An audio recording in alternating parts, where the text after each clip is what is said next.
Good morning. I wanted to put together a little video, sort of a devotional, to encourage anyone that could use this morning.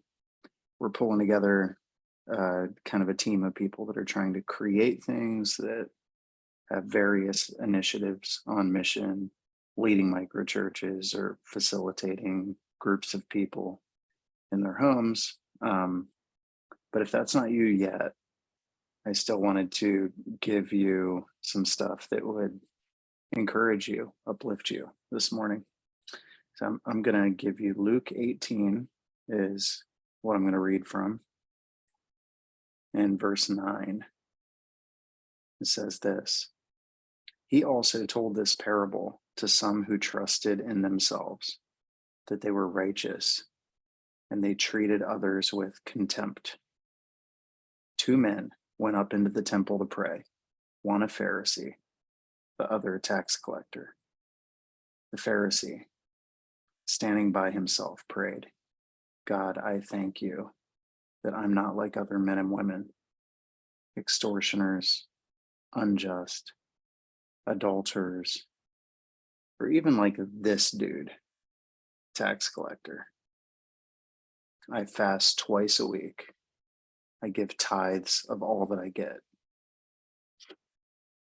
Meanwhile, the tax collector stood far off, and he wouldn't even lift his eyes to heaven, but instead he beat his chest, saying, God, be merciful to me, a sinner.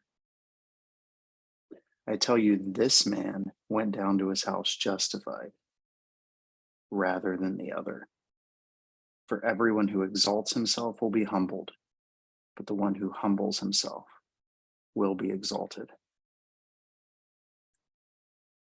Okay, so what's happening here? I think you see the first guy trusted in himself, that he was righteous. He trusted in all the stuff he did. He trusted in his church attendance. He trusted in his morality. He trusted in his good deeds. It wasn't just the stuff he didn't do, but it was the stuff he did. He helped a lot of people. He gave a lot of money. He led Bible studies. He just did all this stuff. As a result, he felt like he was a good guy. Ironically, he even gives God the credit for it. God, I thank you that I'm not like this dude or these other people, or even like I used to be. And so there's sort of this confidence in the good stuff he's doing, the good life he's living, um, appreciation for change, all that kind of stuff. But he's off. I mean, clearly you heard me read the end of the story. He's not in a good place. Then you see the tax collector. He's a whole different ball game. No confidence in the flesh. He's like just beating his chest. God, be merciful to me. He feels shame. He feels sin. All he is broken. Confession is the way for him. And it just led me to think about, like, what does God think of good jobs? Because the first dude is doing a good job. He's very moral. He's not just managing his mistakes, but he's actively out there doing good stuff. And think about the other time Jesus said that the Pharisees that they would travel land and sea to make a convert. They were zealous. They were go-getters. This dude's zealous. He's a go-getter. He's trying to make a difference. He's doing all kinds of good stuff. But his focus isn't as good stuff. So it gets you thinking again. Question I just asked, what does God think of good jobs? And I think time and time again, you see that God is not interested in our good jobs, our good effort, our high morality. He has an even higher call than that. It can't be good. It's got to be perfect. like, go and never sin again. You must be holy as I am holy. Unless your righteousness exceeds that of the scribes and Pharisees, you'll never enter the kingdom of heaven. You've heard it said that you shouldn't commit adultery, but if you look at someone with lust, you've committed adultery. Or you've said that you shouldn't murder, but I say that if you call someone a fool, if you're angry, you've murdered them in your heart. So Jesus is getting to this deeper thing that, we can't somehow climb our way to like God's moral approval. We can't somehow impress God with all the good stuff that we're going to do.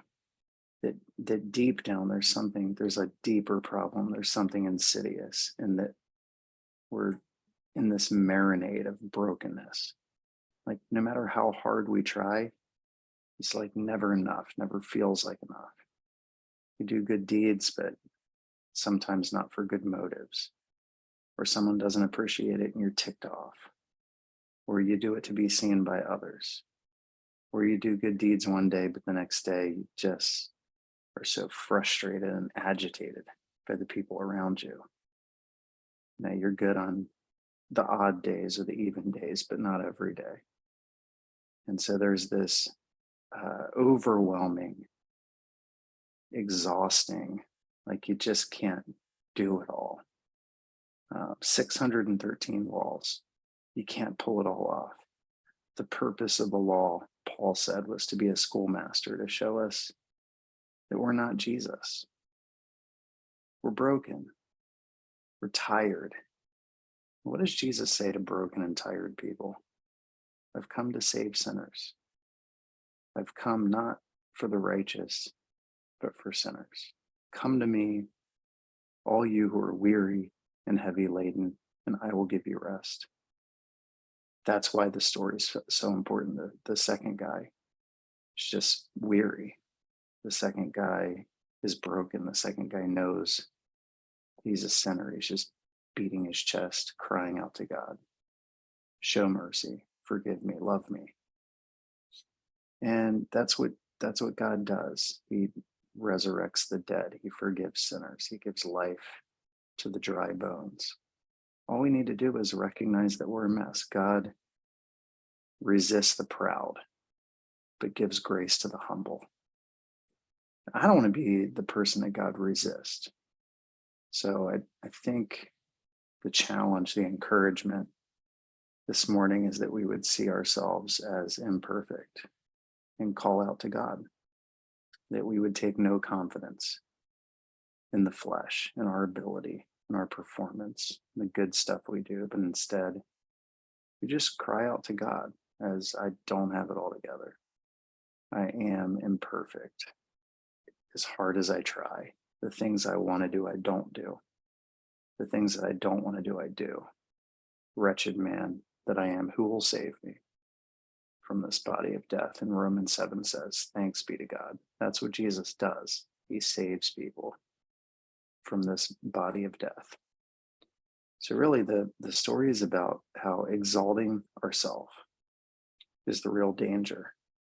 Thinking that we are in a different category than the person next to us is the real danger. Let's all just confess our sins to God, be broken before God, and accept his forgiveness, which comes at us 70 times 7. Like he never runs out of grace and forgiveness for us. Our sins are as far as the east is to the west, and we just keep going back to him. He is life. He's the way, he's the truth, he's the life. He is your hope. And so if you're feeling tired, if you're feeling cocky, whatever it is, this is our time to just admit that we don't have it all together. This is our opportunity to quit pretending that we're impressive and to return back to the life source, the only one that is in the saving business.